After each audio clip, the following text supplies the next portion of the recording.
Você comprou sua VAP 3 em 1 de 100 watts aqui, ó. O seu climatizador 3 em 1 da VAP e ele tá barulhando. Como você faz para resolver, tá?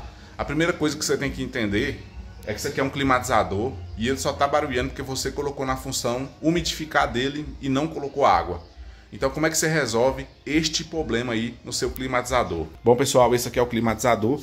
Quando você vem aqui, ó, e ativa essa função aqui, ó, climatização, essa função aqui, ó, climatização, o seu climatizador ele faz barulho, tchá, faz um barulho esquisito, né? Só você ativar ele faz barulho. O que você vai fazer?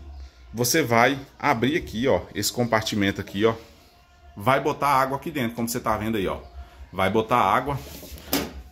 Não pode ser qualquer quantidade de água, tem que ser a quantidade de água certinho. Então você vai virar ele aqui, ó, e olha só para você ver a quantidade de água que tem aqui, tem bastante, não tem? Depois você vai virar aqui novamente, olha só, e vai ver aqui, ó, tá vendo a quantidade de água? Tem 2 lugares aqui para você ver a quantidade de água. Depois que você botou aqui a quantidade de água certa, né? Qual é a quantidade de água certa? Até encher o reservatório. Aí você vai vir aqui, ó, vai ligar, certo? Olha só, esse barulho aqui é perfeitamente normal nele. Depois você vai vir aqui na função climatizar e vai clicar ela. Pronto. Olha só para você ver. Aquela bomba que você ligou que estava barulhando, ela estava tentando puxar água, não tinha água. Agora tem água, ela está puxando a água e olha só para você ver, o barulho acabou, tá?